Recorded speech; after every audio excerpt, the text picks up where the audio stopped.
This is TJ Jones, the host of the State of the Saints podcast, and the State of the Saints podcast is brought to you by Manscaped.com. Over 2 million men worldwide choose Manscaped for all their below-the-waist needs. For those that love the Lawnmower 3.0, well, I got news for you.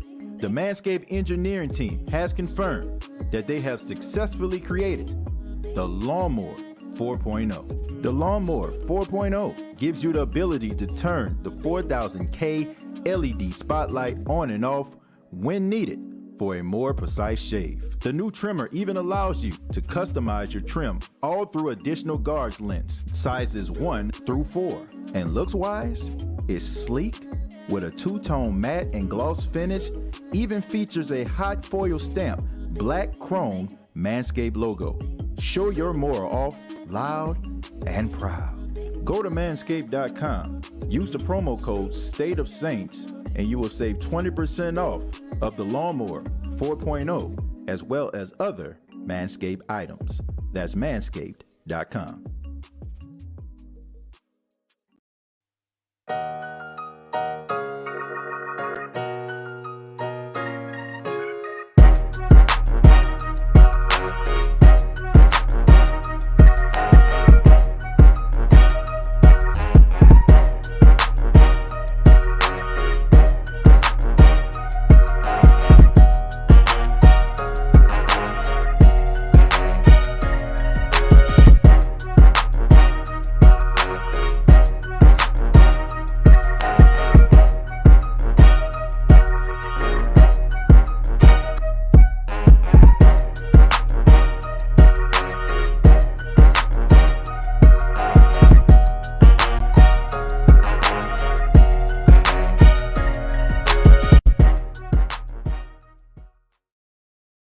Hey, what's going on, Who Dat Nation? It is yours truly, TJ Jones, the host of the State of the Saints podcast. Thank you so much for checking out the State of the Saints podcast, where we talk New Orleans Saints.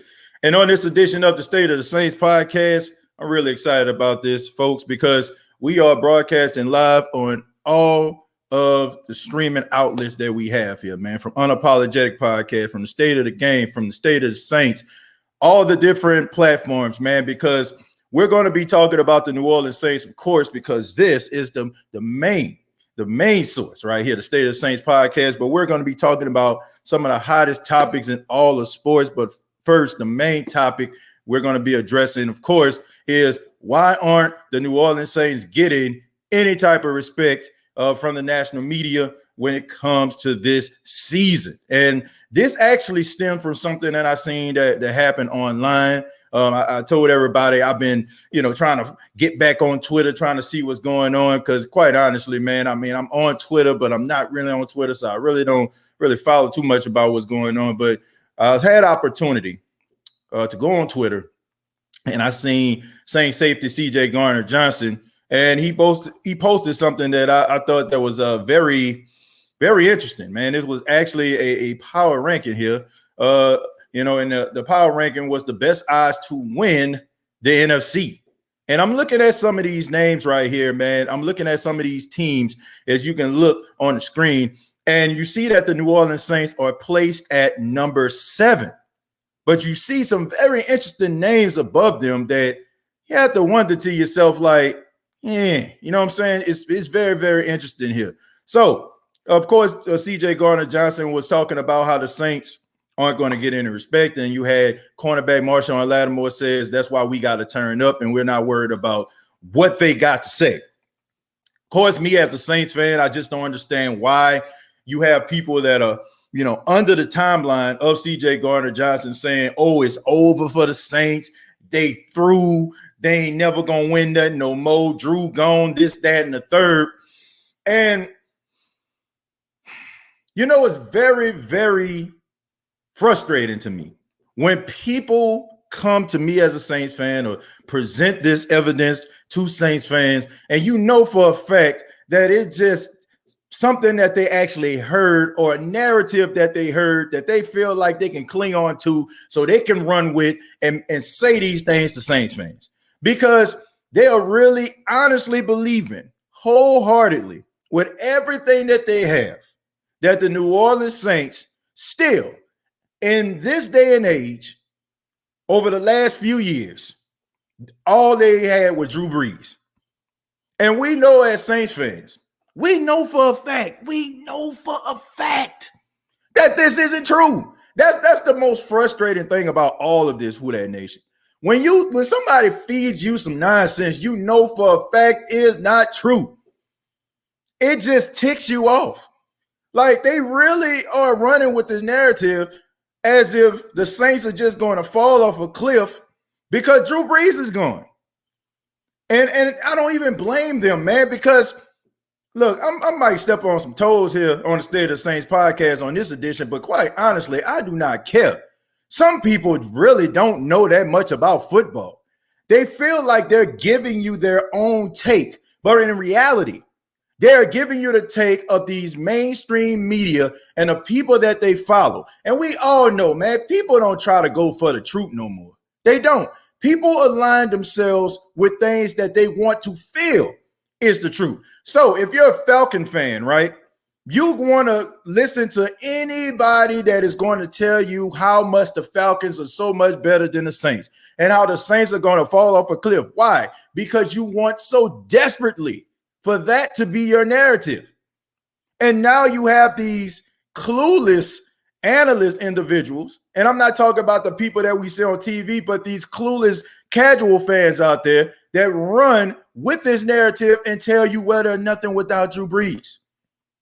They're nothing. It's over for y'all. It's over. I've heard this on so many occasions, man. I actually had the privilege, man. Shouts out to my college professor, Dr. Henderson. He actually came down to Myrtle Beach, and I had the opportunity to go out there and chop it up with him, man. You know what I'm saying? Went up there and saw him, and he had somebody with him that was a Chicago Bears fan. You know, he was like, he was asking me about the show and stuff like that, my college professor, and the guy overheard me. And he was like, so you're a Saints fan? I said, yeah. I said, diehard Saints fan, got my own podcast, doing my thing, whatever. He was like, well, y'all ain't going to be nothing without Drew Brees. I'm like, what the hell have you been watching? I mean, you should know firsthand. Your team got their ass beat by Teddy Bridgewater. You know what I'm saying? Like, come on, man. What are we doing here? Drew Brees did not play when Teddy Bridgewater was the quarterback for the team, and Teddy Bridgewater lit your squad up without Drew Brees. The Saints over the last 2 seasons, you can honestly make an argument, okay? There were 9 games, right? There were 9 games that were played without Drew Brees. You know what I'm saying? 9 games. And in a 9-game span, when they had a starting quarterback, they were 8-1. 8-1. That is incredible. So I don't understand why people just believe in their heart of hearts, in their mind of minds, in their spirit of spirits, that the Saints are just going to fall off a cliff. What are you watching? And then another thing, man, if I'm Sean Payton, I'm feeling so disrespected today. I'm feeling so disrespected because what in the world do they think I've been doing for the last 15 years? What the hell do they think I've been doing to try to make this team better? What they think I've been doing to try to put pieces around Drew Brees, because I'm realizing that, you know what I'm saying, he's starting to wind down. I just don't understand it. I don't understand the disrespect for Sean Payton and his coaching staff. I don't understand how you can have guys like, you know, Mickey Loomis and Kyle Harley and guys like this be executives of the year, and all of a sudden you just think that the Saints are just going to surprisingly, shockingly fall off a cliff. Do they not understand that this is a good football team that we're watching right now? The Saints have 5 primetime games. 5. You don't put a good, legitimate team on television 5 times if you don't feel like people want to see them play. I mean, the disrespect. The disrespect, man. Let's go over this list real quick. And I apologize. I'm covering it. You know what I'm saying? I'm covering my face, but I'm pretty sure y'all still can hear me, right? So let's go ahead and start with the best odds to win the NFC. Okay, the Buccaneers, I can understand they're the Super Bowl champions. You got to give them that respect. Okay, the Rams. We don't know what the Rams are going to do. Okay, the Rams, they play pretty good defense. Offensively, you got Matthew Stafford. I like them. Not too upset about that position. They always play the Saints tough. It's always coming down, nip and tuck. Sean McVay, Sean Payton always, coach their best games offensively when they play one another. You got the 49ers who struggled all season long, and you without one of the best defensive coordinators in the NFL. Now he's the head coach of the Jets and Robert Saleh. So you don't know how they're going to be defensively. And we've seen teams who have really good defenses and their defensive coordinators leave. You see the team take a step back. Can I interest you in Vic Fangio when he was the defensive coordinator for the Chicago Bears? He goes to the Denver Broncos. Excuse me, but the Chicago Bears defense wasn't as fearsome as it was when he was there.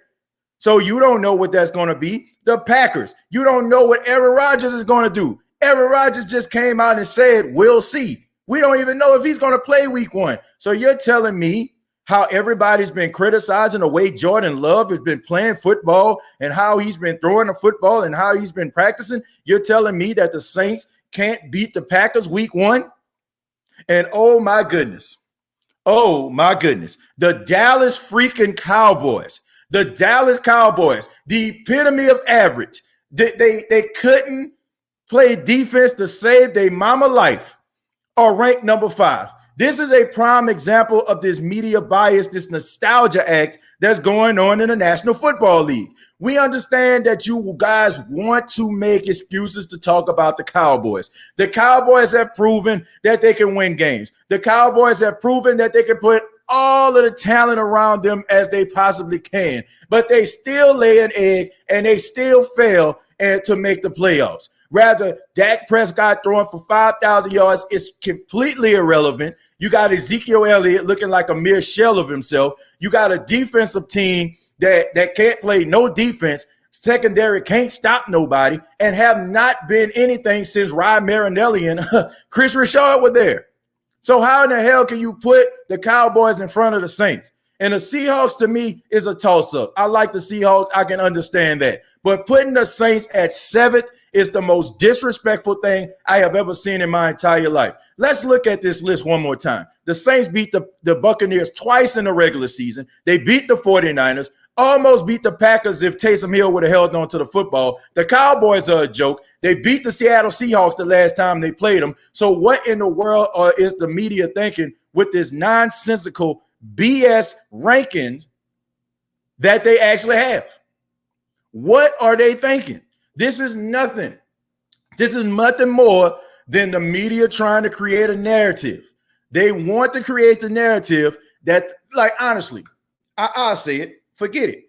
The national media does not like talking about teams like the Saints. They do not. They do not like talking about teams that they consider small market, that has a history of probably not being successful. Because I told y'all on the last edition of the State of the Saints podcast, they love nostalgia in this country. They love to push nostalgia.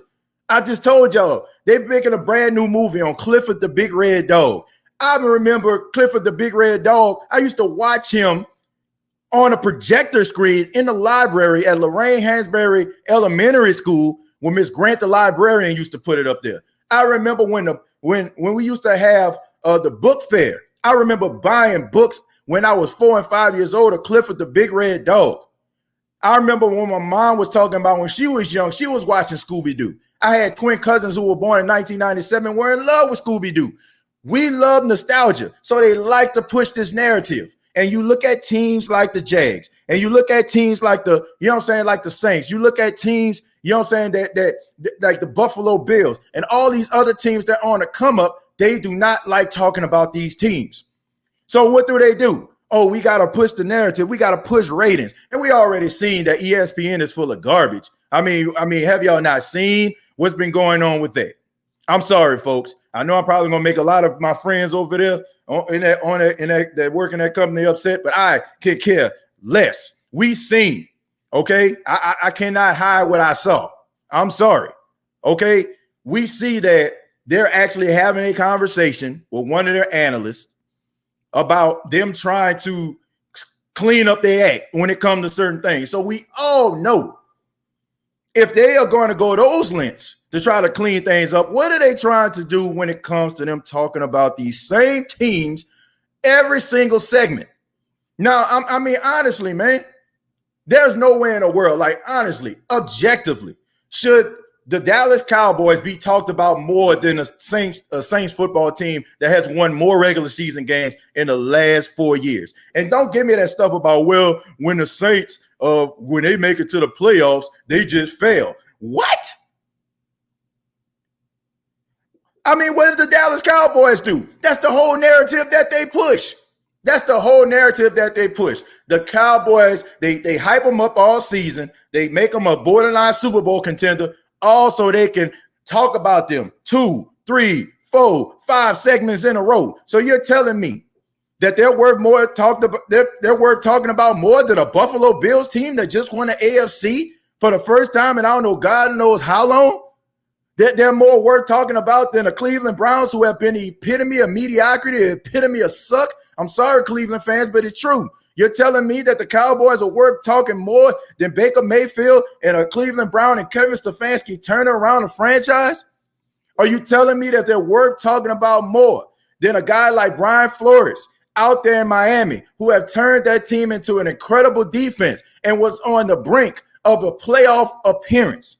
But yet here we go talking about the Dallas Cowboys, a team that won about 4 or 5 games. I got more hands than they won games. You know what I'm saying? I got more fingers than they had won games this season. Last season, excuse me.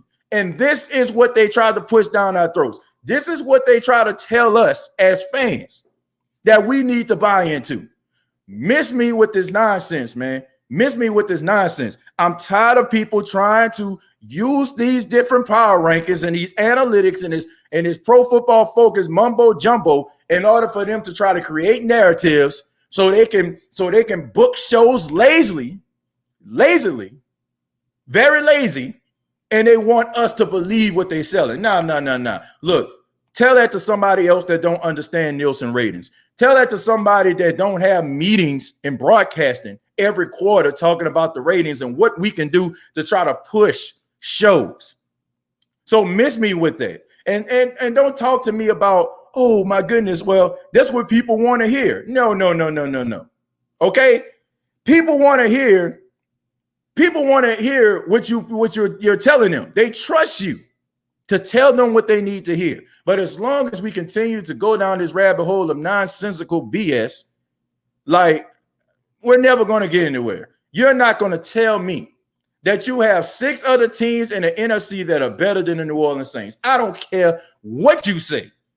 I don't care what you try to push when it comes to the quarterback position. The fact of the matter is this: put some respect on that team name. If you're going to do the same thing for the 49ers, right? Jimmy Garoppolo struggled. We don't know what Trey Lance is going to do.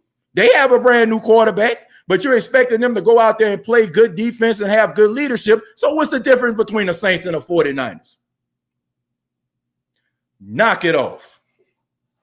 I'm sorry I went on that rant, folks, but it is what it is, man. Knock it off. Man, don't PNA and tell me it's raining. I can see what the media is trying to do.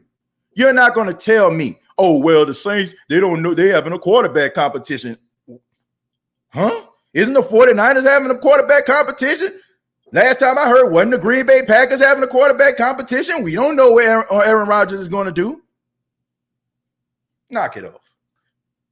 Let me get to the comments. Sean, thank you very much for the $5. Says they're always betting on the Saints to lose on TV. It's got to be the point that I don't even watch anymore. Man, I'm tired of the nonsense, okay?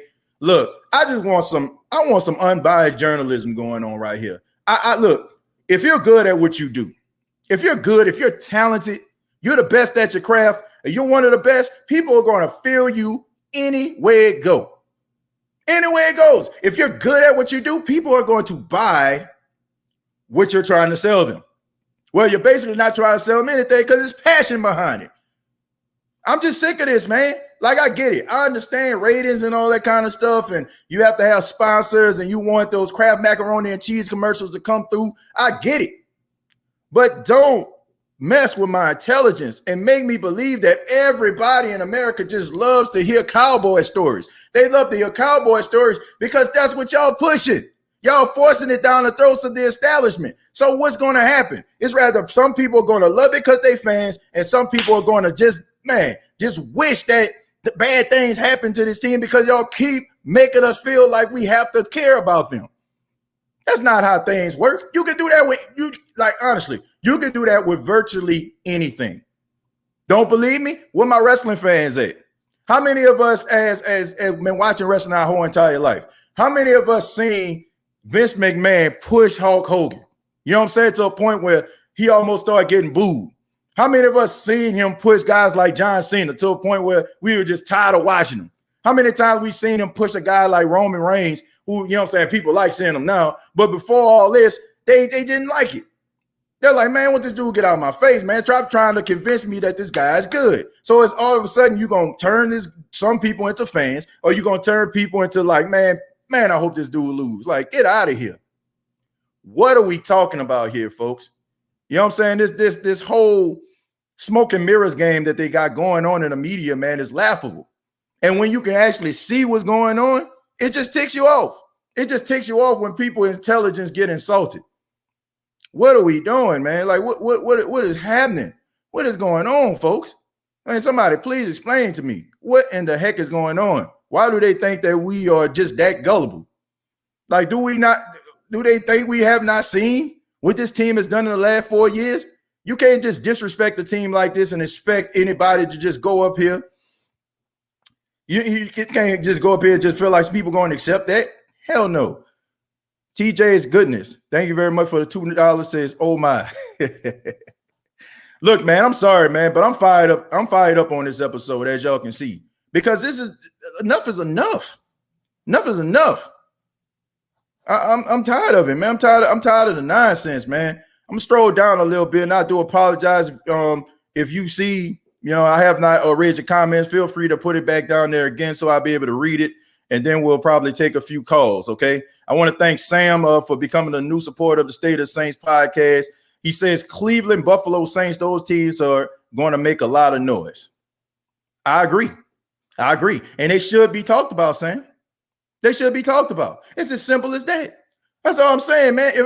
If somebody, just imagine if your kid is a straight A student, right? Doing all the right things, perfect attendance, straight A student. You want your child to be recognized, right? You want them to be recognized for being a good student. You want them to be recognized for all the things they have done well. Now, just imagine people like, this person had straight A's a couple years ago, and they're just known in the school for being a really smart student. So, give my kids some credit for doing all the right things. Give this squad some credit for being a legitimate team. I don't understand why every single year we have to be at this point to a fact where the Saints will be somewhere as low as 14 and have to move their way all the way up. But all these other teams get the benefit of the doubt. I really don't understand. How can you look at the New Orleans Saints football team, say, oh, well, they don't know what they're going to have at quarterback? I mean, did I not hear Jimmy Garoppolo having a history of being injured? Did I not hear Jimmy Garoppolo struggling on the field? Did I not hear trade rumors about Jimmy Garoppolo earlier in the season last year? Did I not hear Kyle Shanahan moonwalk like Michael Jackson at the 25th annual Motown Music Awards? Did I not see that? Do I not see that they actually they drafted a quarterback that a lot of people consider the future of a franchise very early in the draft. So I'm not the smartest man in the world. But when you tell me Taysom Hill, Jameis Winston are in a quarterback competition, doesn't that make Trey Lance and Jimmy Garoppolo in the same situation? So how do they get the benefit of the doubt? How can they be ranked so high, but the Saints aren't? How? Somebody make sense for it. Like, somebody make sense out of that for me. I'm not even trying to sound like a homer, but somebody please make sense out of that for me. Please. That's all I'm asking. What up, TJ? The Saints are the best team in the NFL. Look, Reggie, I'm not even going to go that far. I'm not even going to go that far and say they're the best team in the NFL. I'm not. Look, I love the Saints. Do I want them to be the best team in the NFL when it's all said and done? Absolutely. But I'm not going to jump out the window and say they're the best. But they definitely don't deserve to be number 7 in the NFC. They definitely a top 5 team in the NFL. I mean, what happened to the benefit of the doubt? What happened? What happened to that? What happened to we only can go by what a team did last year? Now we're like all of a sudden, oh, this team going to be better than this team because they're supposed to be because they got Trey Lance and according to Pro Football Focus and analytics, and then you like, come on, knock it off. Saints beat the 49ers regardless of how you want to look at it. No matter how you want to look at it, you can talk, man, they had Nick Mullins. I can care less if they had Nick Mullins, you know what I'm saying, Nick Saban, you know what I'm saying? I don't care who they had, Nick Toon. It don't matter. The Saints beat them. You give these guys the benefit of the doubt. Cowboys, like, oh, man, the disrespect of putting the Dallas Cowboys in anybody top 5 in the NFC when they have proven over the last 28 years of their existence that they are the epitome of failures. Living off the glory years of 1995. Living off the glory years of the Fresh Prince of Bel-Air season finale, 1995. The first Friday coming out in 1995. Are you kidding me? That's what we give them the benefit of the doubt.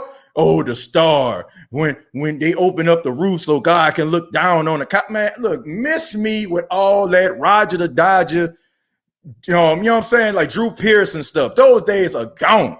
Okay? What I see when I look at the Cowboys, I'm looking at these boys, you know what I'm saying? I'm looking at these boys screw up in key moments. I'm looking at these boys screw up in the first half, then all of a sudden handle their business in the second half, but it's a little bit too late. I'm looking at garbage time stats. I'm looking at guys padding stats. I'm looking at a team that can't stop a nosebleed, but yet they top 5. Somebody please explain that to me. The most underachieving, overrated franchise in the last 30 years of the Dallas Cowboys. Look, Cowboy fans, y'all can love y'all team all you want to. You can love them, man, blue and white. Oh, the Cowboys, y'all scared, like y'all jealous. What the hell are we jealous of? What the hell are we jealous of? The Cowboys? Look, I'll be jealous of a lot of things, right? You know what I'm saying? I can be jealous of a lot of things. Cowboys ain't one of them. I mean, look, I don't even, bruh. Honestly, man, this is like dating a beautiful woman or a handsome guy and somebody that's not even on that level. And I don't want to sound so vain, but it is what it is. It's like, say, oh, you want me. What? Don't you see this beautiful human being that I'm with right now? You think I'm going to jeopardize that for you? Huh? Knock it off, man. Cowboys, man, please. What are we doing, man? Cowboy. Jealous of the Dallas Cowboy. Can't make sense out of things that don't make sense. Man, you ain't lying about that. My goodness. I like to watch some good Cowboy games, but I don't have a VCR. The Saints have set the standard the last 2 years in terms of being able to win without their big-time quarterback. And that's the thing right there. And that's the reason why, Brandon, I feel like they need to give the Saints credit, because we have not seen a team be as functional and win as much when they don't have their franchise quarterback in the game. We ain't seeing this. When the last time y'all seen some stuff like this, man? Huh? When the last time y'all seen some stuff like this? Somebody tell me. When the last time y'all seen like them, like not one, but 2 quarterbacks come in and win more games than they lose? Ridiculous. I hear this every day at work. Y'all ain't going to be nothing without Drew Brees, but don't sleep on that family. When Drew was hurt, we still won games with Teddy and Taysom. My team is built. Who that Saints Nation. And this is what they say. This is the cop-out. Well, we got to see it for a whole season. We got to see it through the whole totality. Man, I ain't never heard the word totality used so much in my entire life. Miss me with that. This is a good football team. Stop moving the goalpost. Stop moving it. Stop moving the goalpost. You know what I'm saying? If somebody win the game, this is like playing 21. Or for my New Orleans people out there, this is like playing hustle. First person to 21. Then all of a sudden, you know what I'm saying? Like, we ain't going to 21. We going to 24. When that person get 21. Then they get 24. Man, we ain't going to get 24. We going to 27. Man, let's just go ahead and go to 30 because ain't nobody out here waiting. Melt that. I won. The game is 21. The game is hustle. I won. Give me my credit. Put some respect on my name. I mean, put some respect on this team name. Put some respect on the Saints. That's all I'm saying. And I don't even feel like a homer here. Some people are like, man, you're just saying that because you're a fan. No, look at the numbers. Look at the stats. Look at the facts. You know what I'm saying? I ain't talking about the manipulative stats that have people talking and give people something to talk about for this dead time that we have between the, you know what I'm saying, the off season and training camp. No. For the last 4 years, this team has won more games than any other team in the National Football League. Last time I checked, that means that team is pretty damn good, no matter the circumstances. We have seen it, like, and I want to put this into perspective for all my people out here that may not be Saints fans. I want to educate y'all. Some of my Saints fans out here, y'all know where I'm going. The Saints, over the last few years, have had their starting quarterback, you know what I'm saying, the leader of their team, missed 9 games. They have had the guy who had 149 receptions, more receptions than any other wide receiver in the history of the NFL in one season. He missed at least about 6 or 7 games.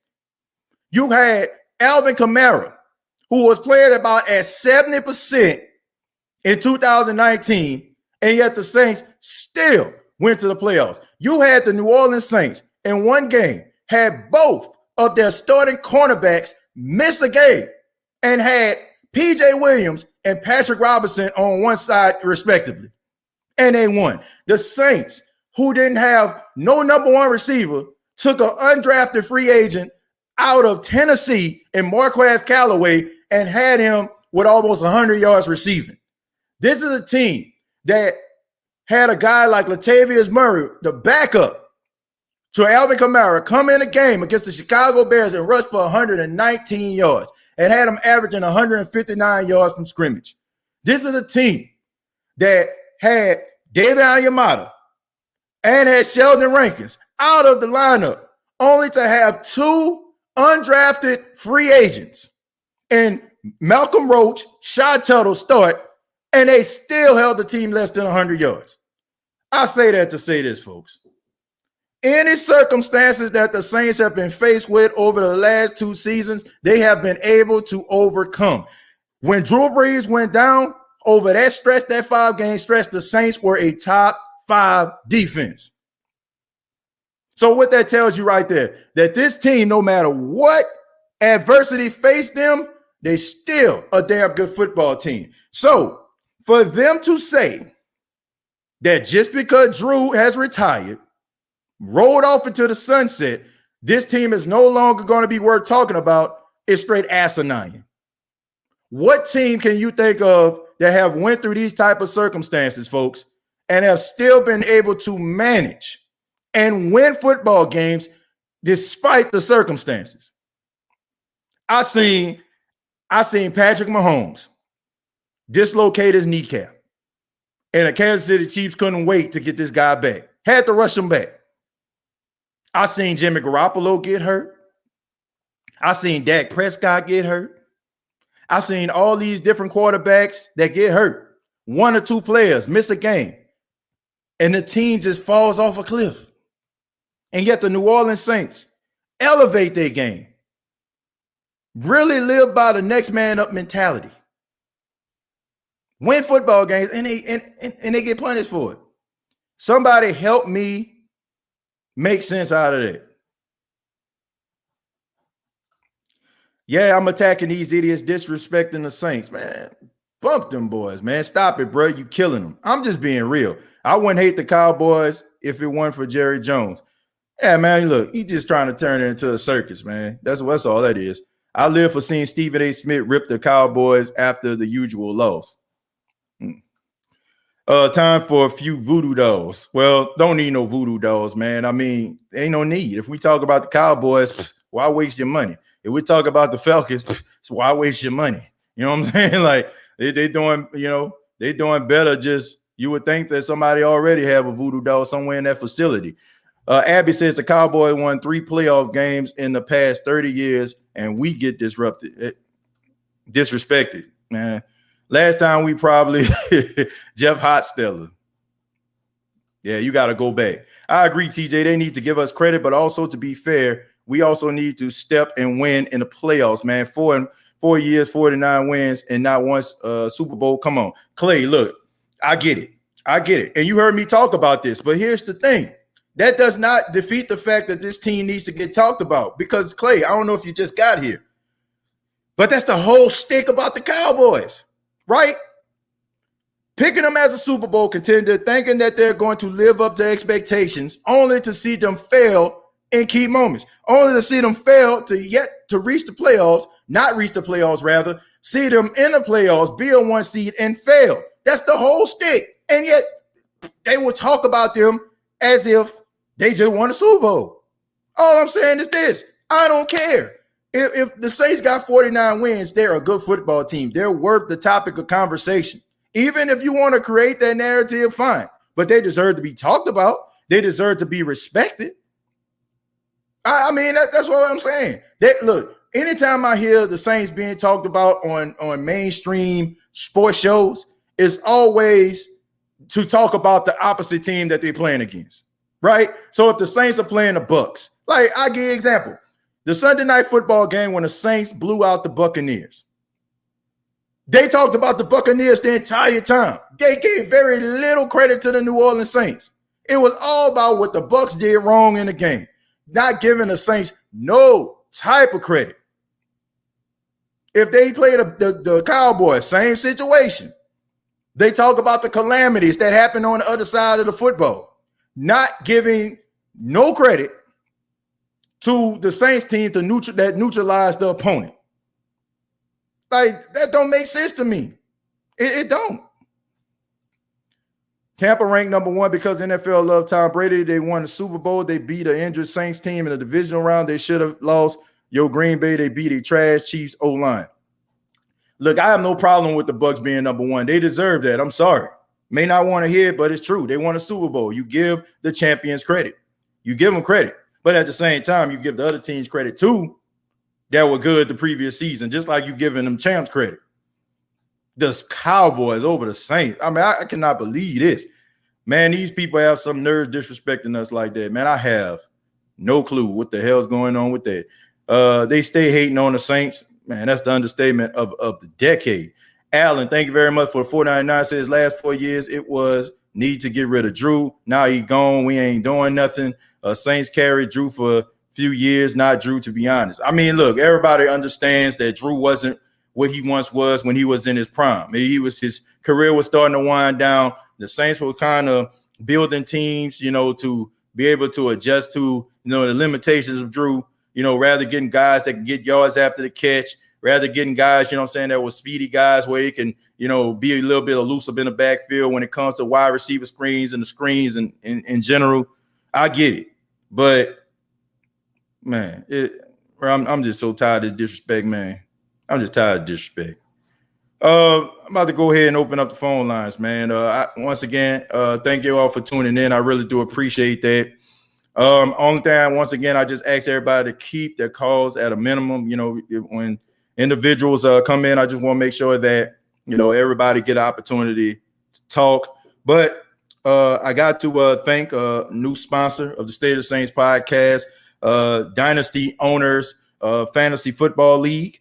It says, are you tired of the same old fantasy football league that you hear about online that gets canceled year after year? If so, Dynasty Owners has your back.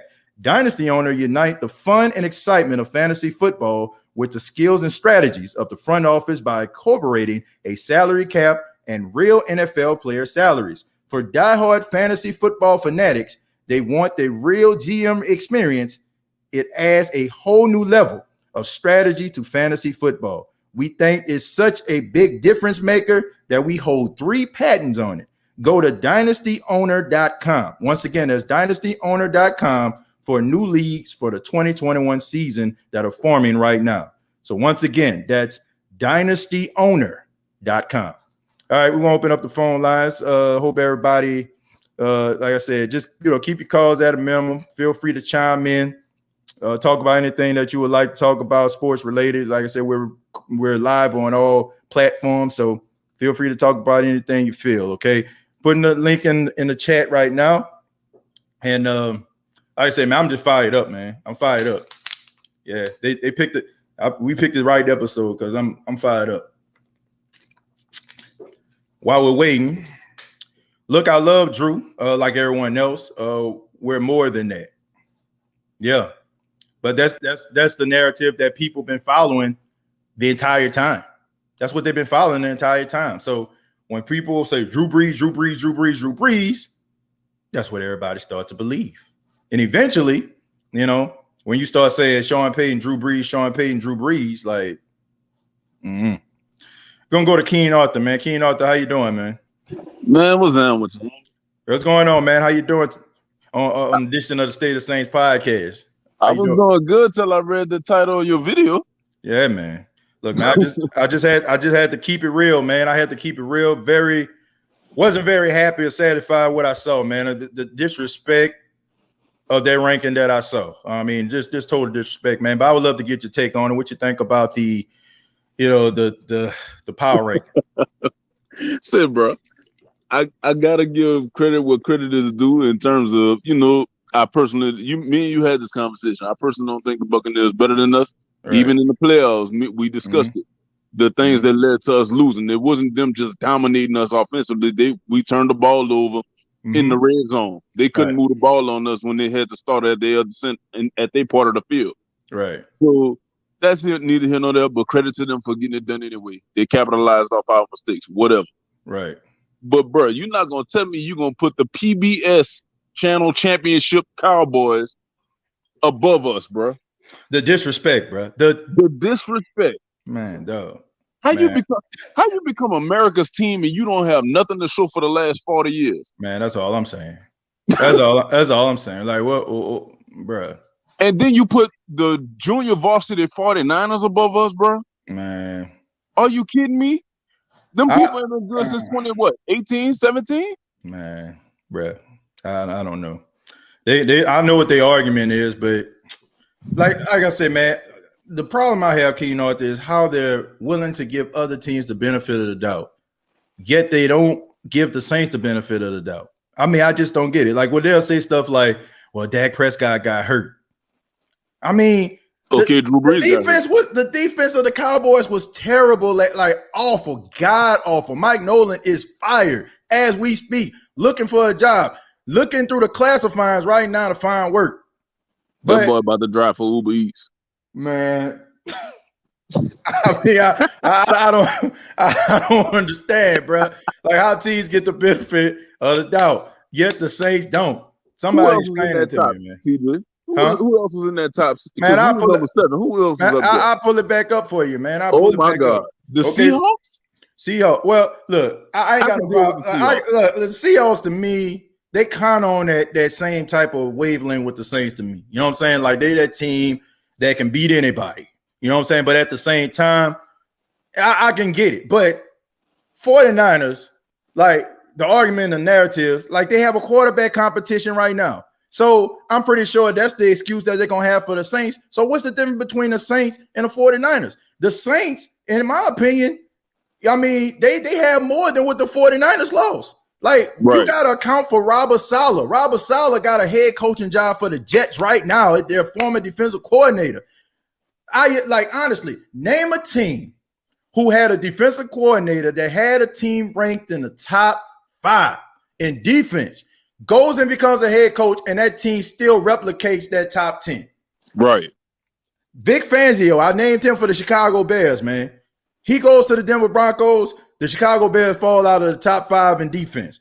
Robert Saleh, you know what I'm saying? Rob Marinelli, Chris Richard, the list goes on and on. Dan Quinn, when he left the Seahawks, they fell out of the top 5. So how is it that you're giving this team the benefit of the doubt? You expect them to have good quarterbacking, good play calling, good defense, and a starting quarterback that's credible. But the Saints, only thing you have against them is saying that Drew Brees gone. Man, knock it off. And then you got the Rams up there. The Rams. Man. Jared Goff. No. You know, they got Manscaped. Oh, I know who they got. They just swapped quarterbacks because they quarterback play was terrible. But they got a better opportunity to win the NFC. Boy, look, you can't put stock in penny. This is why people don't buy penny stocks. Man, this is ridiculous. It's ridiculous, bro. I'm calling it right now. Atlanta gonna have a better record than the Buccaneers next year. Man, I'm calling it right now. Wow, I'm saying it's gonna be way better. I'm just saying it's gonna be better. That's a hot take. It is. Look, I ain't really got no problem with the Rams. I really don't. I think that they're good defensively. They always are good defensively. I like what I've seen out of Cam Akers. I think that he's going to be better catching the ball at the backfield, running between the tackles. So I'm not going to say that I don't understand the Rams. Cowboys, 49ers, I don't understand. I don't understand that. I don't. Even Green Bay, you don't even know if Aaron Rodgers is going to play. You don't know. I mean, all I'm hearing that Jordan Love is not Aaron Rodgers. And when teams start saying stuff like that, what that tell you? That they ain't liking what they seeing in practice. That's all I'm saying, King Arthur. But I appreciate it, man. Thank you so much for chiming in. Call back anytime, brother. Appreciate it. All right, bro. All right, take care. Yeah, man. I can understand the Rams. I really can. I can even, from a certain extent, I can even understand the Seahawks. But the Cowboys and 49ers, seriously, dude, like what are we doing? What are we doing, man? Stop it. We're gonna go to Josh, man. Josh, how you doing, man? Hey, what's up, brother? Can you hear my mic pretty good? Yeah, I can hear you just fine, man. What you got for us? All right. Well, before I get to that, man, I'm calling Ghostface Griller out. Ghostface Griller told me tonight that he knows how to play guitar. Whoa. So he's got to call in tonight. He's got to play us a little bit of B.B. King or a little bit of Stevie Ray Vaughan or something. He's got to give us a few minutes of a show here. Maybe you and him can do business on an intro song or something. He's got to give us something tonight. You know what I'm saying? Yeah, man. Ghostface Griller, man, always got positive vibes, man. So I know if he's playing a guitar, I know he got something good for us, man. Ghostface, love to hear that. I'm calling you out, bro. Nah, Ghostface is a great guy, though, man. Yeah, man, absolutely. One of a kind, man. Love him, man. Shouts out to Ghostface. But I'm gonna say something like to get to the serious points of the topic, though. You're not gonna like what I have to say. I put it in the comments. We are better than the Cowboys. The Cowboys thing is very disrespectful. Mm-hmm. Other than that, I feel like the media is right to place us at 7 for one reason. We gave away 7 starters on defense, and they're all almost all of them are former Pro Bowlers. So we don't even know what we have on defense. And you could say we had depth on defense, but the people that are starting this year were good last year as rotation guys. But we don't know what we got with starting guys yet. And those guys are pretty young anyway. So I don't feel like our defense is going to be too good this year. I don't think it will be 2014 terrible, but I feel like we're going to have one of those typical Saints seasons where the offense scores a lot of points, but the defense is going to give up a lot of points. So I don't think this is going to be a great year for the defense. So I think that ranking, with the exception of the Cowboys being put above us, is probably pretty. Most of the time, the media is wrong about us, but I think they're probably right this time. Because I think all our star power really is on offense.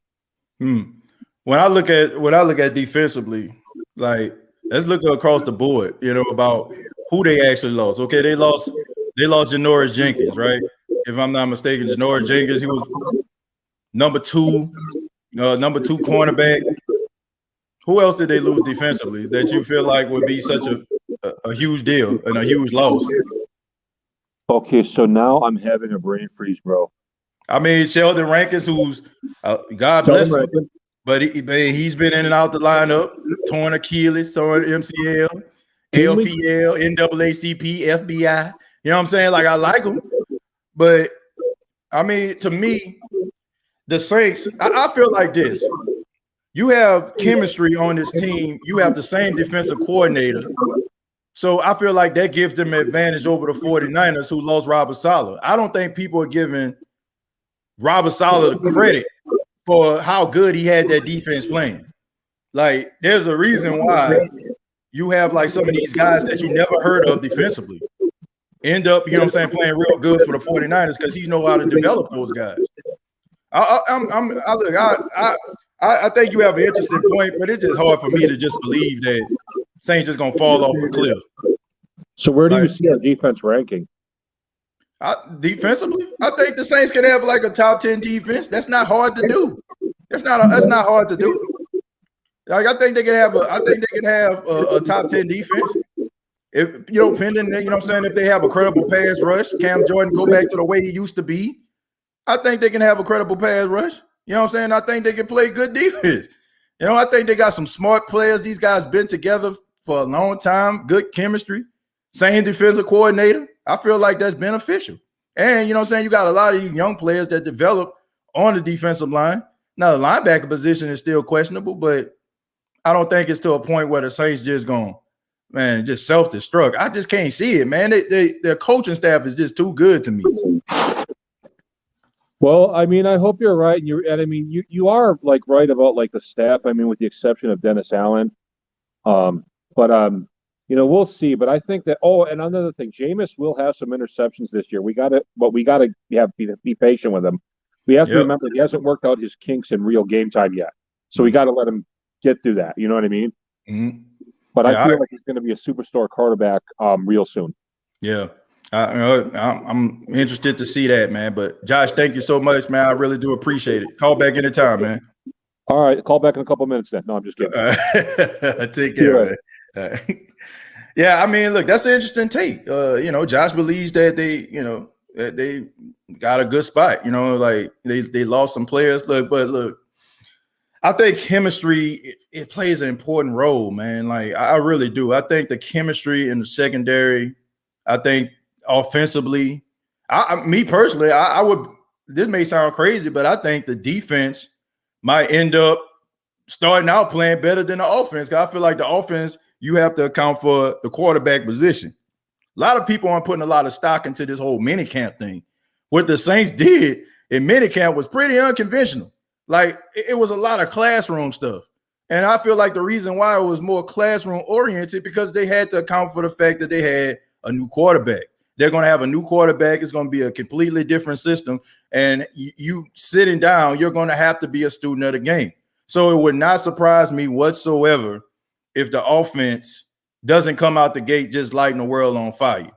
I think we might end up seeing like maybe some early Tampa Bay Buccaneers type stuff going on with the Saints. You know what I'm saying? How it took them a little bit of time for the offense to develop a chemistry. It wouldn't surprise me if the defense, who I feel like is more of a cohesive unit at this particular stage, comes out playing better. Now, it wouldn't surprise me at all. But we are going to go to Chris. Chris, what's going on, man? How you doing? I'm doing great, TJ. How you doing, man? Man, I'm doing just fine, man. What you got for us? Oh, my. I love Dak. He come from my school, Mississippi State. I love the man, but no, the Cowboys, no. I do not agree with that. I'm a Saints fan through and through. I like Dak as a player, but no, absolutely. Those rankings, the Cowboys, they got the best chance. They got the fifth best chance. Man, shut up with that. The defense is nothing but a turnstile. Your corners can't cover anything. You basically have the worst secondary in the league, in my opinion, pretty much. And you didn't get the guy you wanted in the draft because Denver and the Panthers got the guys you wanted ahead of you. Like, what are you talking about? And then the Packers, I can agree with the position if Aaron Rodgers is there, but the way he's acting, I don't think he's playing. And I trust Jameis Winston way more than Jordan Love. Jameis started for 5 years. He knows how the league works. Right. I don't agree with that one. And then you got the 49ers. Yeah, they got a great head coach in Kyle Shanahan, but they get injured half the time. That's what happened it was 2018, wasn't it? Yep. 2018, that's when they first got Jimmy. All their whole defense went out as well as their quarterback. Yep. 2019, they all stayed injury-free, made that great run, but their offense couldn't keep up. And then their entire defense collapsed again through injury. And they lost Robert Saleh. Right. Why are you ranked so high? Rams, even though I hate to say it, I can understand why they're ranked that high. Same with the Buccaneers, of course. You got to give credit to the champs, unfortunately. Seahawks, I'd say we match up probably the best, like close to them against, pretty much. So, right. But Seahawks, you got Russ running for his life every place. I don't even know how you doing that good. Basically, you still got I think I would take our offensive line probably over any other offensive line in the league, pretty much. Yeah, I agree. Best tackle duo, amazing center. Guards are the only iffy position, I would say, basically. Yeah. And I think just a second year under Cesar Ruiz's belt, Eric McCoy, if they decide to switch him up, I think that it might pay dividends for them. I mean, Cesar didn't have a full off season, man, last year. That's tough playing offensive lineman. If I'm the Saints, I am not moving Eric McCoy to guard. I think you have Eric McCoy, you could argue, I believe, is the best center in the NFL, if not one of the at least a top 3 center. I'm not jeopardizing that to move a guy who even though he only played center in college, where I know I've got a proven commodity at center, I'm just going to say, hey, tough love, man. You got to play guard, basically. You just got to figure it out quickly, basically, is what I'd say to him. Yeah. But playmaker. Also, did you hear that N'Keal Harry wants a trade? Yeah. I heard about that, man. I heard about that. I heard a few people saying, Saints were a destination. I don't think so. He reminds me a lot of a Marquez Callaway type, but without Callaway broke out of expectations. So I see potential in Callaway. N'Keal hasn't showed me anything. Man, N'Keal haven't showed me anything, but his last name is Harry. Like the dude is just straight. Like honestly, man, like you got the nerve to talk about you want to get traded for what, man? Like honestly, you ain't proven nothing. You ain't a hot commodity. You'll be lucky if you're even on a team. You'll probably be on a depth chart next offseason when Patriots release you, pretty much. Man, he hasn't shown me anything at all. You know what I'm saying? Like at all. He ain't getting that 5th-year option. I can tell you that right now. No. He's so it's basically he got this year and maybe next year to prove that he's worth it. This year to prove he's worth a 5th-year option. Next year to prove that if he deserves to even be on a roster. I just don't see it. Here's the reality though, Chris. If you get drafted in the first round, in the first 3 years of your career, the team has selected you to be their number 1 wide receiver. And if anything else, they chose you to be the guy, or the guy, the second best guy compared to basically what happened with Minnesota. Even though I hate the Vikings so much, Justin Jefferson, you picked him up to be the guy once Thielen retires because he's getting up there in age, and he showed you that hey, he can be the guy right now. Basically. Yeah, and honestly, people can make an argument, even though I like Thielen a lot, that Justin Jefferson was the guy last year. They both were the guys, basically. Yeah. That's an incredible thing. Right. But yeah, man, it's just I don't understand the Cowboys pick whatsoever. Well, yes, you got a great offense, but Zeke can't keep his hands together. This is why I'm always so nervous about paying running backs. Thank God Alvin Kamara has proven me wrong so far on that one, basically. But he's more of our receiver, basically, half the time as well. So right. It's always like that iffy, stuff like that can happen. What did he do when he got that huge $80 million deal? Gone. Yep.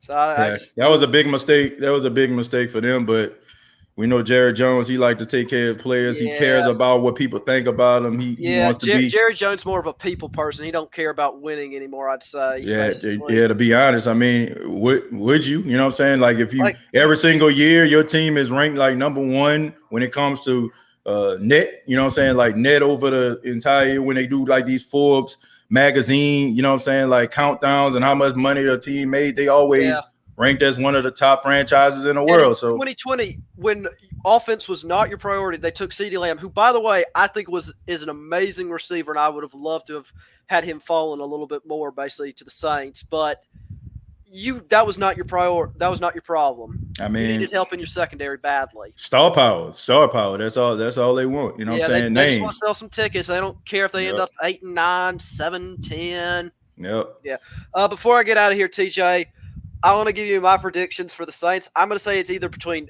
8-9 up to 11-6. What do you think that range is? Low end 8-9. High end 11-6. I got them going 11-6. That's actually my record of what I feel they're going to be.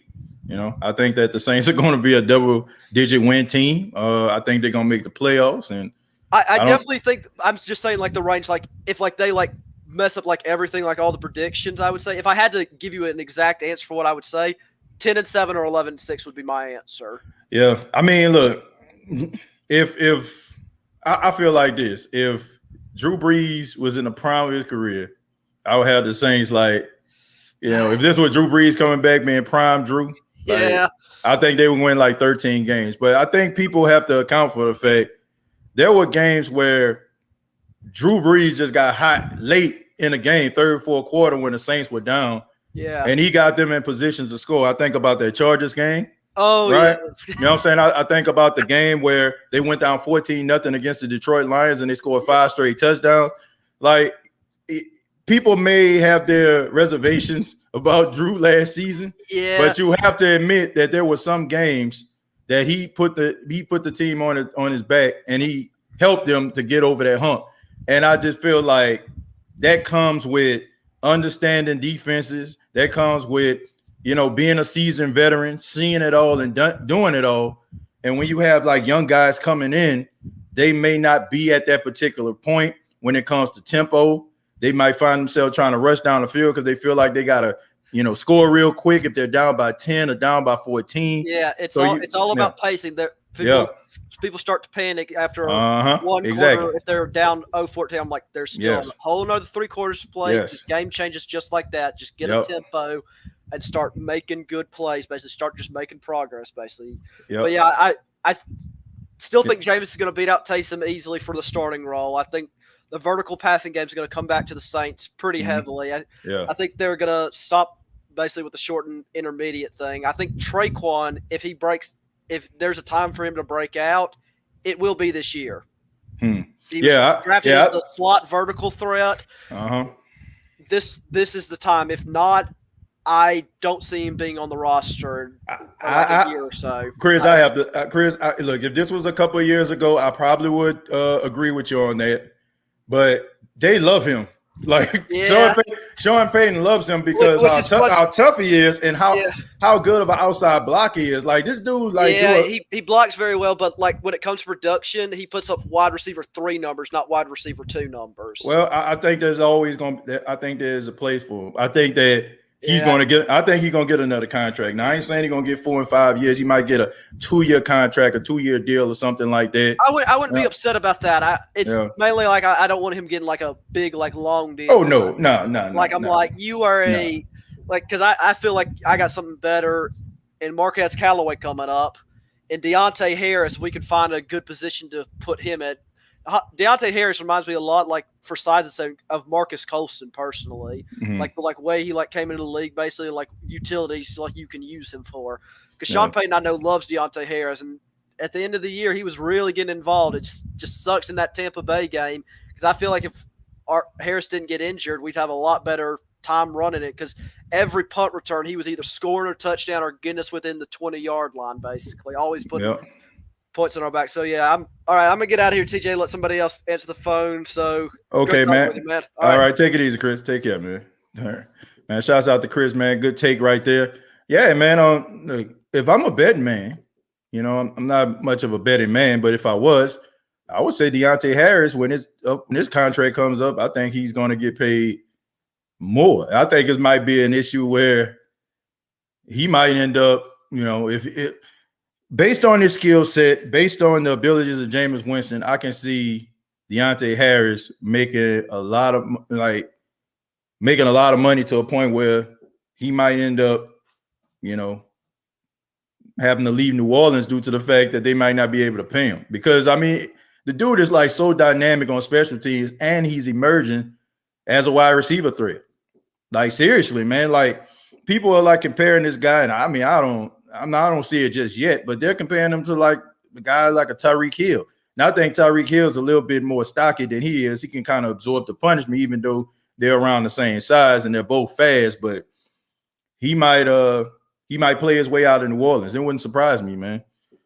Dennis, thank you very much for the $10. Says who that can't wait for this season. Said we're going to water down Drew's records with extra games from now on. Whatever we know. What's up? Love y'all. Thank you, Dennis. Well, look, NFL is about money. It's about getting that almighty dollar. That's what it's all about, right? Any way that they can find ways to make more money, they're going to do it. I mean, it's just what it is, right? They're capitalists at the end of the day. It's a sport. We love it, but it's a business. So also, Ghostface says the one player that will lose that I'll miss the most is Jackrabbit. Dude was a dog. I agree. And the teammates loved him too.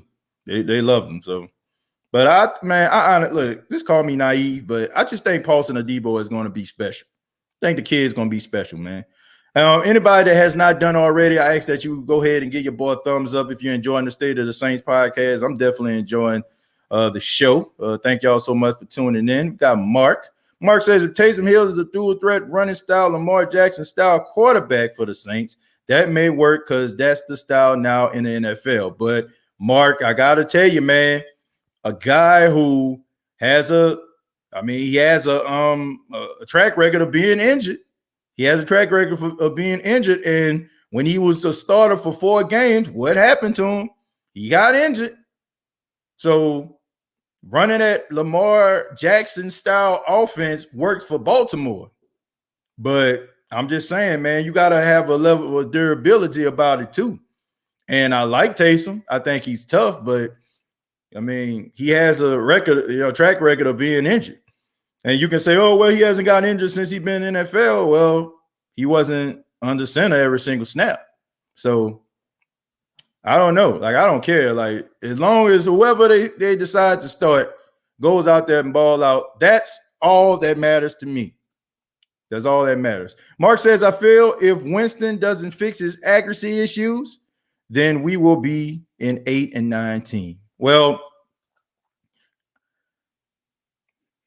I just can't see the Saints winning no 8 games, 8 going 8-9. I just don't. Like, it's going to have to be something catastrophic that happens in order for the New Orleans Saints to just fall off a cliff like that. I can't buy it, Who Dat Nation. I can't. Like, until it actually happens, I can't believe it. Like, I can't believe it. Where's T-Pain? I can't believe it. I just can't. Everyone talk about Winston and his 30 interceptions, but they forget to mention how many times he was sacked that year. And it was just 1 year. Everybody just hangs their hat on 1 year. Like, this dude didn't play for 5 years. And, man, for people to think, like, this is what people, I want people to understand what they're saying about Jameis, right? If the Saints decide to start Jameis Winston, you're saying that he is so awful that the coaching staff of the New Orleans Saints can't help him. If we've seen on countless occasions that guys we've seen with limited skill sets don't have the skill set remotely that of a Jameis Winston, and they still go out there and play respectable, we still see it. So this is what we're saying. We're saying this guy is just so god awful that he is just beyond being fixed, beyond being corrected. Like, he is just so bad that we are just wasting our time. So to me, that's like you defecating on a coaching staff, quarterback, coach, head coach, team in general. That's what you're doing.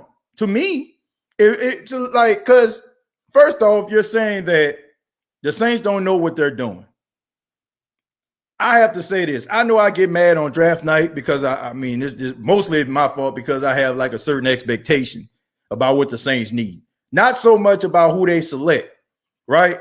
I just don't understand sometimes, but they have shown us that they know what the hell they're doing. And you know what I'm saying? I get it, right? We want to win. We want to feel like winners. Woohoo, right? But I trust this team, man. I feel to believe that if Sean Payton, who at practice, comes into the facility, sleeps at the facility, watching film, got a little futon in his office, watches these two quarterbacks in and out, game in, game out, day in, day out, quarterback room, film study, all the whole nine. I fail to believe that Sean Payton, being a really good coach that he is, would be as content as he is by just saying, well, the next quarterback of the team is in a facility. We all know this. We've seen the Saints in desperation mode, right? When the Saints, like that's one thing you can say about the Saints. If the Saints need something over the last couple of years, oh, they getting it. They're going to try to get it. They traded for Eli Apple. We didn't like it, but at the same time, they felt like he was better than what they had on the other side. They decided to pick up Janoris Jenkins in the middle of the season. They felt like they needed that. They traded for Quan Alexander in the middle of the season. So one thing the Saints are going to do, they are not afraid to be aggressive to a point where they look for the best interest of the team. And I don't understand like why we just feel that they just completely wet the bed when it comes to a possibility of Jameis Winston starting. Me personally, I tell you, I feel Jameis Winston is going to be the starter. I don't feel like there's nothing that Taysom Hill can do that is going to have him beat out Jameis Winston. Because in my humble opinion, a man that's been watching football my entire life, a man that has been evaluating football for a long time, even played a little bit. All I'm saying is this. Is all I'm saying. There is nothing that Taysom Hill can do that I feel like Jameis can't do better besides run fast. He doesn't have better arm strength than Jameis Winston. He doesn't have better accuracy than Jameis Winston. He's not a bigger winner than Jameis Winston. He isn't a better – I don't think he's better than anything, like throwing on a run. None of that stuff. The only thing that Taysom does better than Jameis is run fast. Please, somebody tell me what you feel Taysom does better than Jameis besides run fast. There's nothing when it comes to what you look for in a quarterback, when it comes to intangibles, that Taysom Hill has better than Jameis besides running fast. Being able to escape the pocket. That's it. That's it. Anybody else that don't see that, I'm sorry, but you just don't want to see it because you're so emotionally invested in Taysom to a point where you want to feel like he is your guy because you've seen what Jameis did on the other team. So you're like, give this guy a chance. And it has to go beyond, oh, he plays hard. Oh, he's tough. Did you see the way he dropped that shoulder? Yeah, it's cool about dropping the shoulder. It's good hurling over guys and giving you excitement and getting those 10 yards and dragging guys. That's cool. But we talking about playing a quarterback position. And in my humble opinion, once again, like Taysom, but there is nothing that he does better than Jameis Winston besides running fast. That's it. That is it, man. BNG Breakdown Podcast, thank you very much for the $2 says. TJ, can you resend a link to phone lines, please? I'll go ahead and send a link, but I'll probably just take your call, Aaron, and then we're going to get up out of here, man. I'm going to take a few of these comments, and then I'll just send a link in a second. Let me read some of these comments. Let's see. Brandon says, if we had a better salary cap situation, we would have been able to keep all those guys that we had to move on. They were pretty productive players. Look, Brandon, look, you don't sit on your hands, right? You go to work, all right? You see somebody out there grinding, you don't sit on your hands, you go to work. You see other teams trying to build for a championship, you do everything you can within your power to go for that championship, and I completely understand that. The Saints understood that their window was closing with Drew, so they did everything that they could. They exhausted all of their resources in order for them to be a champion. And honestly, for the exception of like wetting the bed in the playoffs, they won a lot of football games. So, look, I agree with what they did. They understood they was going to have Drew for a small amount of time, and they felt like Drew gave them the best option to win. So they did everything they could to win. I'm not mad at that. I'm not mad at it. I'm not mad at it at all. I would have did the same thing. You know, sometimes you got to go to Vegas, put it all on black. All right. You got to let it ride. You know what I'm saying? You got to put all the chips to the table and say, let it ride. You know, you might lose. But if you win, though, how bad would that idea look? Stop giving these people credit. 49ers overrated. The coach is overrated. Cowboys overrated. I don't know if y'all boys, Saints fans, the way y'all talking on here. Look, man, look, everybody got to have an opinion, man. We can't just eat, sleep, drink, and, you know what I'm saying, all the time, Saints, you know what I'm saying? Sometimes you got to look at it objectively. Like, I'm a Saint fan, but I'm going to keep it real. If I feel like the 49ers were better than the Saints, I say it. If I felt like the Cowboys were better than the Saints, I say it. Rams, I say it. I mean, look, we have to be realistic about where this team is. Like, we got to be realistic about that. Like, some people just feel like, oh, hear no, you know what I'm saying? Hear no evil, see no evil, speak no, like if I don't say it, it don't exist. Like, man, come on, man. Like, just because you don't acknowledge rain, if you walk out in the middle of your yard, don't mean that raindrops ain't falling on you. The Saints had some issues that people feel, you know what I'm saying, like they need to work on. I can understand that. Josh came on here, said that he felt they was in the right position. Nothing wrong with that. And he had a legitimate point. Saints had a little bit of depth last season. They lost some key players defensively. He felt that they were in the right spot. Nothing's wrong with that. Now, the Cowboy pick, I mean, who was high when they made that? But I can understand why people would have their reservations about some of the teams. You know, I want to see the Saints win, but I understand. I understand what the, you know what I'm saying, where they are. Ricky says, TJ, it seems like some fans don't believe in Jameis Winston. He's a good quarterback. He just needs opportunity to show he can play with a good head coach and a team around him. Yeah, that's what I'm saying. Like, where's the good team? Where's the good show? You know what I'm saying? Like, where's the good showing of good front office, good head coaching? I mean, Tampa, when he first got there, I mean, coaches was a revolving door, right? I mean, it looks like, you know what I'm saying? It looked like Grey's Anatomy around this thing. You know what I'm saying? Leave, new doctor come. Leave, new doctor come. What the heck is going on here? Right? You know what I'm saying? So how can a person exist and be successful in a situation like that? Somebody explain that to me. Somebody explain it. Somebody explain that to me, because I don't understand it. I understand that when guys come to good situations, they come to, sometimes they need that breath of fresh air in order for them to resurrect their career, become a better player. I mean, people are just, you know, I don't know, man. People are just so quick to just, you know, open and shut cases on case. I don't know. I don't know, man. I give people opportunities and time, because I understand that guys got to develop. Guy gets smoked one time on the play, man, they need to get another cornerback. Dude, don't break a tackle, man. He's soft, man. Dude, miss a pad, man. I don't know why they got him. Like, come on, man. Give guys opportunity to grow and develop and play well. You know what I'm saying? Like, we just so quick to just shut a guy out. Like, we have not seen Jameis Winston in a Saints uniform for a large sample size. We have not seen this dude play football, like, consistently yet.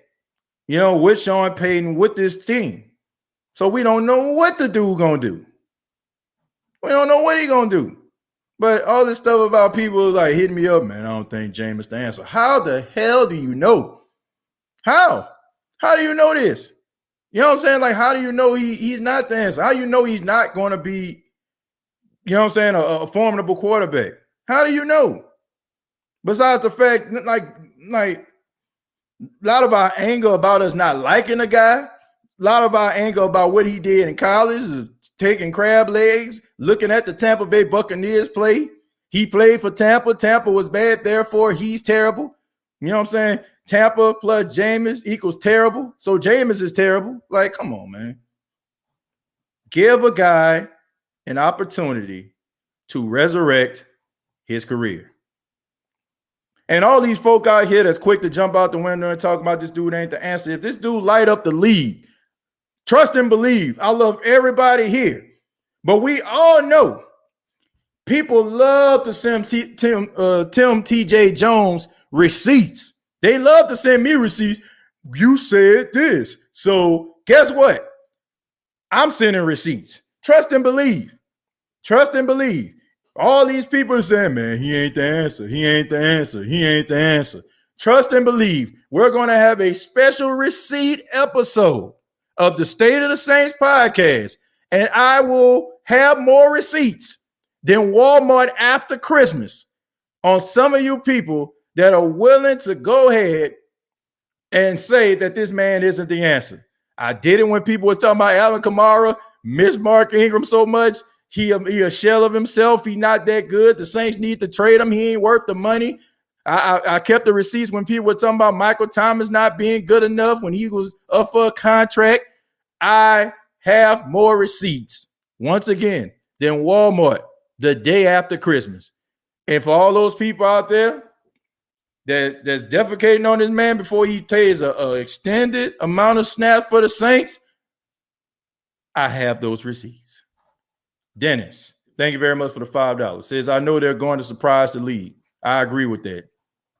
So I'm going to take Aaron call as one more phone call. We're going to go ahead and end on that. So putting the link down there so Aaron can chime in for the last time for the night before we get up out of here. In the meantime, we'll go ahead and read some of your comments. You see, Ghostface says our organization will put Jameis on a map. Anybody can get tools. It just depends on what they do with them. I agree. Greg says if Jameis wins to throw for 5,000 yards with a bad team, what you think he's going to do with a good team and a good head coach like Sean Payton and a good, solid offensive line? That's all I'm saying. But we about to go to Aaron. Aaron, what's going on, man? Thank you for being here. State of the Saints podcast. What you got for us, man? What's going on, TJ? How's your night been, brother? Man, it's been all right, man. I've been enjoying myself. Good show, good commentary, good calls, and got you on the show, man. Host of the Black and Gold Breakdown podcast. So, what you got for us, man? Man, look, I'm gonna hop on real quick on this Jameis Winston topic since you hot on it. Look, everybody wants to talk about the interceptions, but they also want to talk about the 12 fumbles he had in 2019, right? And let me ask everybody this question real quick. If you're so scared of Jameis Winston's 12 fumbles in 2019 from 2 years ago, keep that same energy when you're advocating for Taysom Hill, who had anywhere between 9 to 10 fumbles with over a 7-game stretch, and that was just last year. Right. So if you're going to play this game, let's play lesser of two evils real quick. Who would you rather have if you're going to play this energy, right? Would you rather have a quarterback who had 12 fumbles just over 2 years ago, or would you rather have a quarterback who literally just gave you 10 fumbles over 7 games less than a full season ago? Which would you prefer? Man. Keep that same energy if you guys want to talk about the fumbles of Jameis Winston. Or what about the interceptions of Jameis Winston? Let's talk about that. Let's talk about the all-time great everybody loves and praises, Peyton Manning. He had 29 in one season. Let's look at Ben Roethlisberger. Let's look at Andrew Luck. What do all these guys with Jameis Winston have in common? Think real hard. Think hard. Think of one head coach with an NFC South. They all have in common. It's Bruce Arians. And talking about 2019, the Bucs were 31st in points per game. They were 29th in yards per game. Their run game efficiency in terms of running for a first down was bottom of the league, was ranked 22nd. But in that time frame, let's look at what Jameis Winston did during his time in the league since being drafted in 2016. This is all posted by Next Gen Stats. So you don't believe what I'm saying right now? Go look it up for yourself. You don't believe me. The numbers here do not lie. Next Gen, Jameis Winston since 2016. His intermediate rate is 33.3%, which ranks first in the NFL. His air yards per attempt, right? Everybody wants to harp about Drew Brees. His air yards are one of the worst in the league, right? Okay, Jameis Winston gives you 10.6. That also ranks first in the league since 2016. What about tight windows? Can he fit the ball in a tight coverage? He's been doing that since his time in Tampa Bay. His tight window rate is 19.7%. That ranks third in the NFL. What about pass to sticks? Drew Brees does pass to sticks. He's been doing that during the last 4 seasons with the Saints. Jameis Winston's pass to sticks rate on third down, mind you, is 63.1%. That still ranks first in the NFL. What about the pass success rate? You guys want to know, can Jameis Winston be successful in passing the ball and getting through his progressions, right? His pass success rate is 47.3%. That is still top 10 in the NFL, ranked number 6. Overall, Jameis Winston, his touchdown to interception ratio is 121 and 88. Drew Brees does not even have has less than 40 of the touchdowns, but he has around the same number, if not more so, of interceptions than Jameis Winston in his first 5 years in the league. Not with the Saints, but in the league when he was in San Diego. So what does that tell you? What does that tell you about the talent of Jameis Winston and how good of a coach Sean Payton is? Think about it. Sean Payton made a lesser talented Drew Brees a Hall of Fame quarterback. He is going to Canton. He is going to Canton, well respected.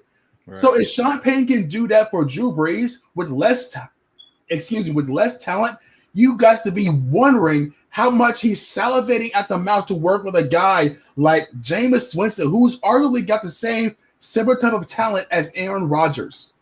Come on, guys. If you guys want to talk about Taysom Hill being the quarterback, think of it like this. Why would you want Taysom Hill to solely play quarterback when he's so valuable everywhere else? He sees the halfback. He says he sees the halfback. He sees the slot receiver. He sees the tight end. He sees special teams with the kick return, punt return, fielding kicks, punt. He does it all on various spots on this Saints team, and he's being paid very handsomely well. He's very much compensated. He is not going to see that. You said this before, TJ. He is not going to be compensated this well or see this type of production on the field anywhere else in the league. Nope. Only Sean Payton knows how to use him to his talent, to his athletic ability. No one else is going to use that. Now you can argue, let's argue that Taysom Hill doesn't end up being the Swiss Army knife, and he ends up holding the clipboard. Okay, you can argue that opens up a lot more slots for other players, like a Lil Jordan Humphrey for a receiver, or maybe I forgot that I said that undrafted tight end from Illinois, but that opens up a spot for him. That opens up some spots on special teams. I know there's Lawrence Woods, an undrafted returner.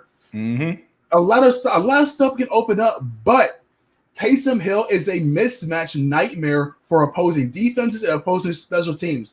Wherever number 7 is lining up, everybody has to account for him, and that opens up more opportunities for guys surrounding him. When he's on offense, it opens up things like a Deontay Harris because of what he can do with his speed and his shifting ability. It opens up things on special teams like Marquez Callaway playing a gunner position, or a JT Gray who earned a new contract with the Saints partially because of what Taysom Hill does on special teams. He gets that highlight. So think about it before you start advocating for Taysom Hill to solely play quarterback, because you're crippling what the Saints can do in various parts of the field.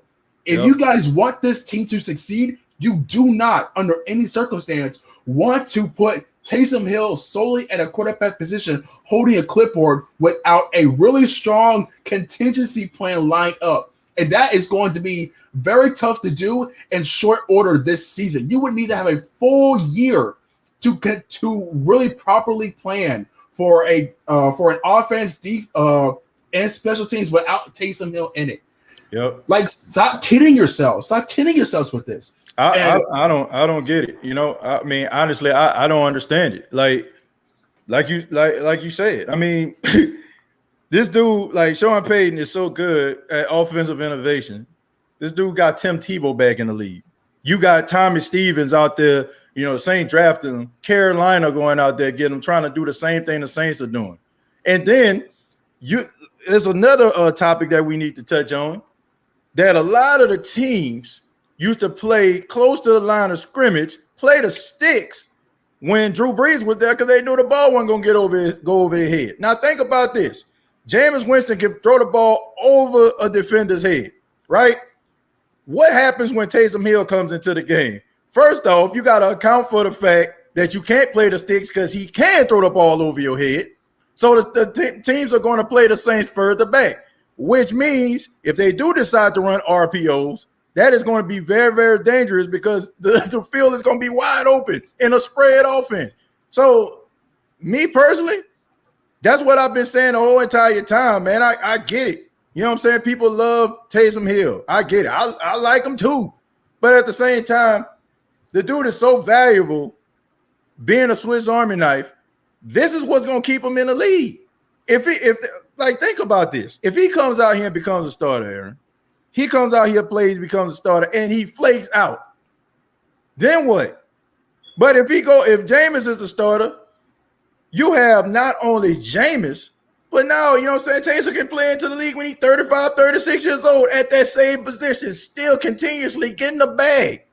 This is like your last opportunity, man. I'm telling you. I want Saints fans and Taysom Hill supporter fans to understand this.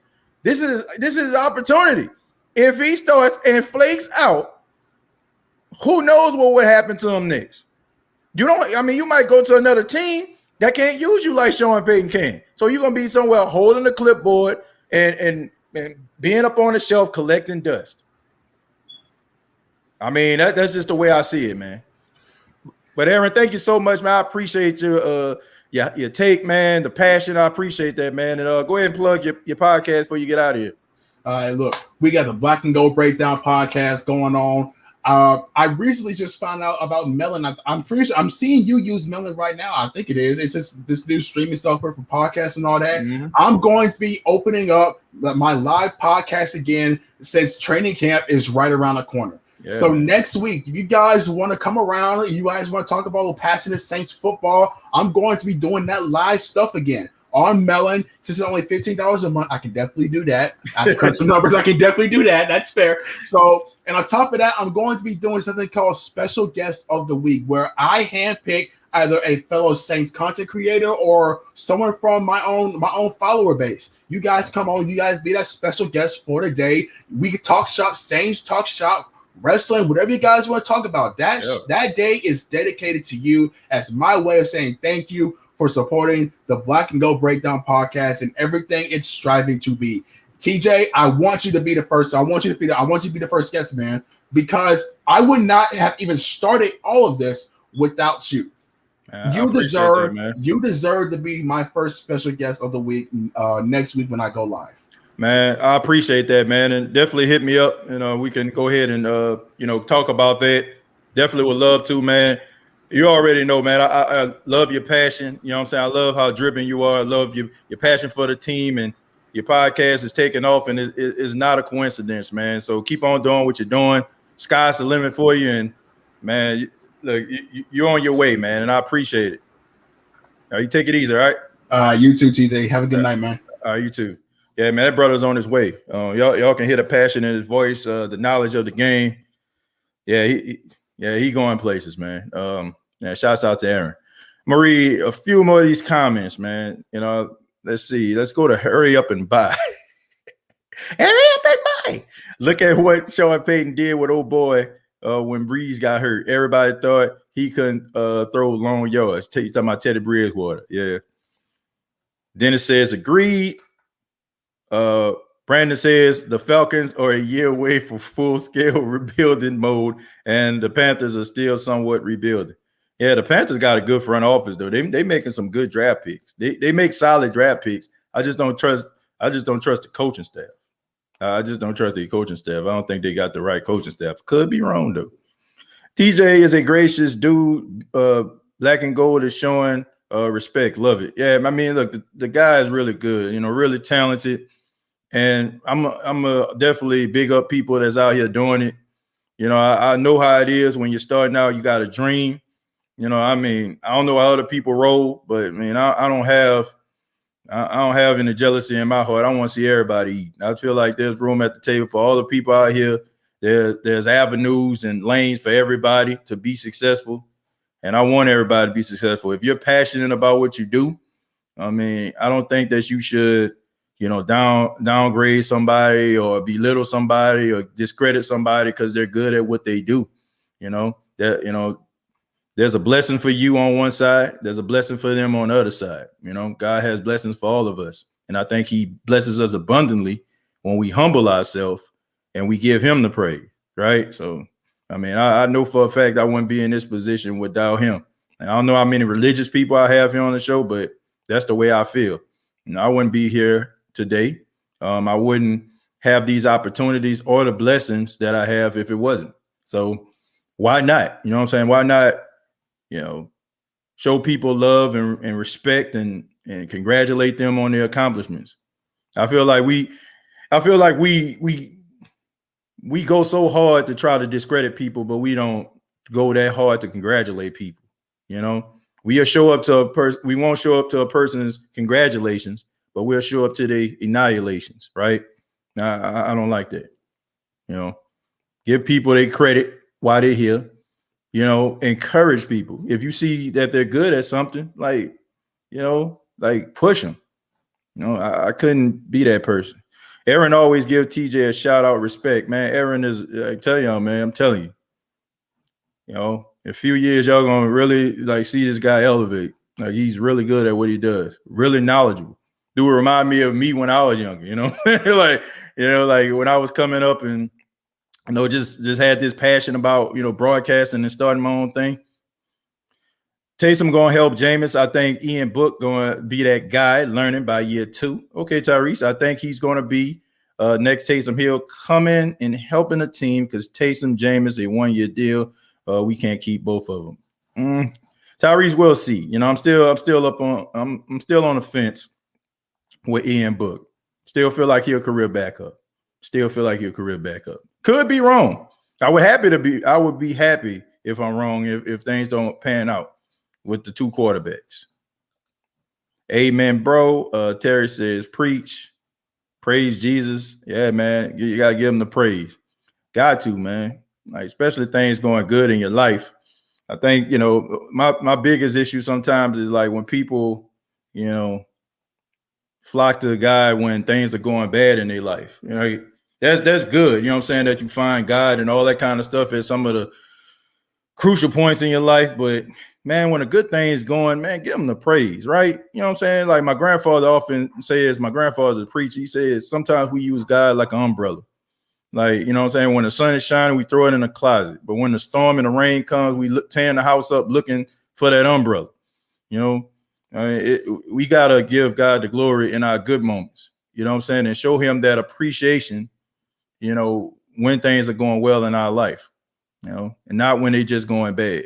And I feel like when you do that, things will work out just fine. Well said. Give me my flowers while I'm living.